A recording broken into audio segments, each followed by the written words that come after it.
안녕하세요. 네, 정부장의 해외 선물도 진행하겠습니다. 이번 주는 몇 가지 좀 중요한 이벤트들이 좀 있는데, 엔비디아 GTC가 좀 예정이 돼 있죠. 그래픽 테크놀로지 컨퍼런스라고 해서 엔비디아 개발자 회의입니다. 나올 얘기들은 당연히 반도체 얘기가 나올 겁니다. 특히나 출시가 지연된 블랙웰 관련된 얘기들이 좀 있을 거고요. GB300입니다. 이 얘기가 나올 텐데 관련된 것도 나오겠죠. 왜냐면 지금 블랙웰 출시가 안 되고 있는 이유 중에 하나가 발열입니다. 발열을 못 잡고 있기 때문에 나올 수 있을 만한 내용들은 글래스 코어 기판이죠. 유리 기판 관련된 얘기가 좀 나올 거고요. 왜냐면 제가 이런 얘기를 나스닥 방향성 매매하는데 왜 얘기를 하냐. 그래도 나스닥에서 차지하고 있는 비중 넘버 2가 누구죠? 엔비디아죠. 넘버 1은 하드웨어를 가지고 있는 애플입니다. 근데 그런 기업들의 주가 동향을 알아야만이 나스닥에 대한 방향성도 좀 알고 있기 때문에 뭐 또 기본적인 또 소양이 될 수도 있고요. 유리기판 당연히 얘기 나올 수 있고요. 최근에 나왔던 건 소캠 얘기 좀 나올 수 있고요. 그리고 냉각 기술, 뭐 수냉식이 됐던 공냉식이 됐던 이런 내용이 나올 겁니다. 좀 더 확장시켜 보면은 휴머노이드 로봇 얘기 나올 수 있고요. 자율주행, 그리고 엔비디아가 투자한 리커전 파마슈티컬스라는 의료 AI 회사들도 있을 겁니다. 그래서 이런 섹터가 강세가 나온다고 한다면 당연히 엔비디아도 좋은 주가 움직임이 이어질 거고요. 양자 컴퓨터 얘기도 나올 수밖에 없습니다. 그래서 오늘 이렇게 좀 얘기를 좀 정리를 좀 드려봤고, 지금 이제 장 시작하기 한 17분 전인데 약간 풀이장에서 좀 의도적으로 올렸거나 또는 의도적으로 내려서 올리거나 이런 케이스들이 좀 자주 연출이 되고 있어요. 장 시작할 때 보기는 해야겠지만, 그리고 지금 나스닥 선물 흐름도 어떻게 좀 흘러가고 있는지도 한번 챙겨볼게요. 시총 상위주들 흐름들 보면은 엔비디아가 1.45% 찍혀있고 팔란티어도 흐름 좀 양호하네요. 전체적으로는 좀 보합권인데, 만약에 풀이장 지나고 이제 본장 오기 전에 지수가 좀 내려왔다면 저는 오늘은 바이 롱 포지션을 좀 가져가려고 합니다. 쭉 내려왔다가 또 요런 흐름들도 좀 나올 수 있고요. 그리고 제가 일전에 좀 얘기 드렸던 것 중에 하나가 요 200일선이잖아요. 200일선 회복해주면 다시 한번 또 상방의 스토리를 그릴 수 있다. 이미 나스닥은 조정 국면에 들어왔어요. 왜냐? 200일 이평선 밑으로 하회된 상태이기 때문에 팔란티어, 뭐 엔비디아, 브로드컴 이런 기업들이 좀 주가가 붙어주면서 갈 것 같아요. 근데 이게 이 지수가 이 전고 라인까지 또 회복시킬지, 또는 이렇게 가격 조정을 받고 저점을 높이면서 이런 구간을 좀 대응할지 좀 판단도 같이 또 필요해 보이는 시점입니다. 보시면 이런 200일평선 라인은 확실하게 좀 기술적으로 또 반등이 나오는 자리였습니다. 장 시작하고 한 캔들 1분 봉으로 한 2개 정도 보고 나서 정하겠습니다.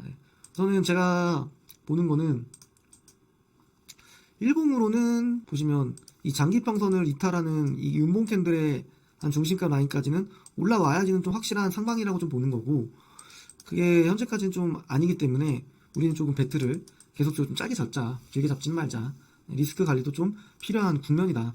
뭐 원웨이로 쭉쭉 나오는 장이 아니잖아요. 그리고 지금 방향성을 만약에 잘못 잡으면 고생할 수도 있는 거기 때문에 욕심 뭐 낼 때는 내야겠죠. 확실한 방향성이 나와주면.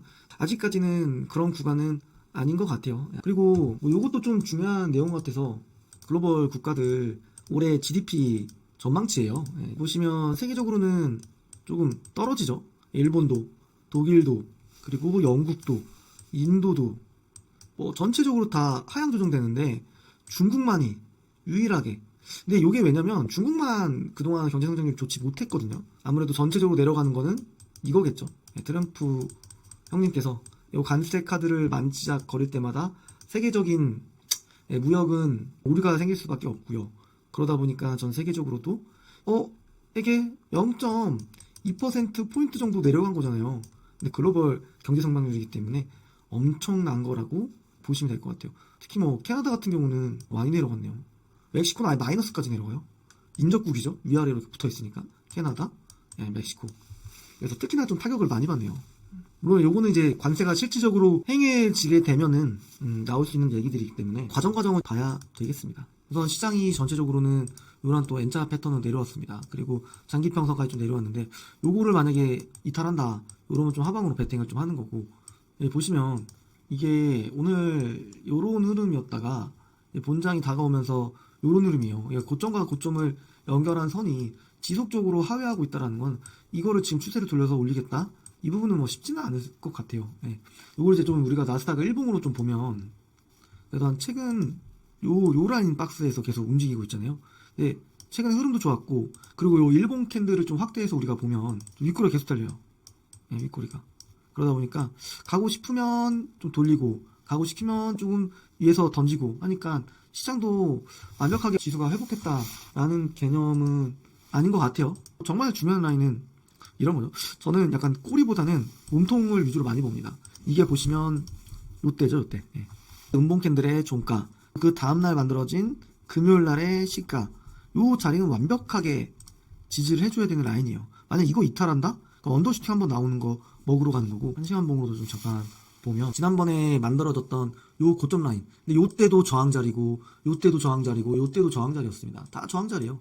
굉장히 강한 저항자리인데 금요일날 나름 또 유의미하게 잘 돌파를 해줬네요. 어느 방향성으로도 나올 수 있는 자리들입니다. 요런 구간은 지금 있는 거죠. 여기 채널도 지금 무너뜨리고 내려가면 요런 자리 또 이탈해버리면 물론 굉장히 거의 뭐 수직으로 올라갔어요. 내려갈 때는 그것보다는 거의 기간 대칭을 좀 볼까요? 요런 기간이 좀 하나 있고요. 그죠? 그리고 그거에 한 3배 되는 어떻게 해서 또 200일 또 이평선 위에 좀 안착하려고는 하는데 이제 장 시작했습니다. 장 시작했고 고점과 이제 저점의 딱 중심가 라인에서 지금 좀 방향성을 좀 잡으려고는 하고 있는데 일봉으로 좀 보면 좀 중심가까지 좀 회복해주는 모습이네요. 살아나는 느낌이네. 이러면 좀 바이를 좀 잡고 대응해도 괜찮을 것 같아요. 엔비디아도 그렇고 테슬라도 낙폭을 줄이고 있고 장 시작하고 3개 캔들이 연달아 또 양봉이 나왔습니다. 소매 판매도 괜찮은 것 같아서 여기서 이제 시총 상위주까지 상방으로 움직임들이 나오면 박스권 돌파하는 흐름으로 가겠네요. 저는 음봉일 때 한번 바이로 가서 눌렀다 갈 것 같긴 하고 쭉쭉하게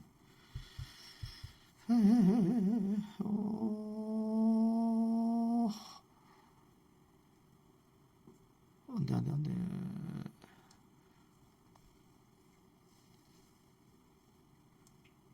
우와 300불 엔비디아 다시 올라가네. 예, 좋습니다. 예. 와 드라마틱했네요. 이렇게 갔다가 요렇게 가고 기계적으로 장 시작하고 나서 조금 빨간색 분위기들이 많이 났었고요. 그러다 보니까 좀 종목들도 괜찮았었네요. 예. 그러니까 약간 오늘 시장의 분위기는 그 엔비디아의 GTC 일정으로 인해서 기술주들이 좀 강하게 반응을 해주는 모습이네요. 예. 그래서 지금부터는 제가 보기에는 뭐 요런 자리 있잖아요. 그쵸? 요런 자리들에서 좀 기술주가 강세들이 좀 이어간다고 한다면 바이로 가는 게 좀 맞지 않을까. 그러니까 여기 안에서 좀 위아래로 움직이는 게 좋을 것 같아요. 제가 대략적으로 한 300불 정도, 한 317불 정도, 한 45만원 정도 벌었네요. 또 가네. 아무튼 고생 많으셨습니다. 감사합니다.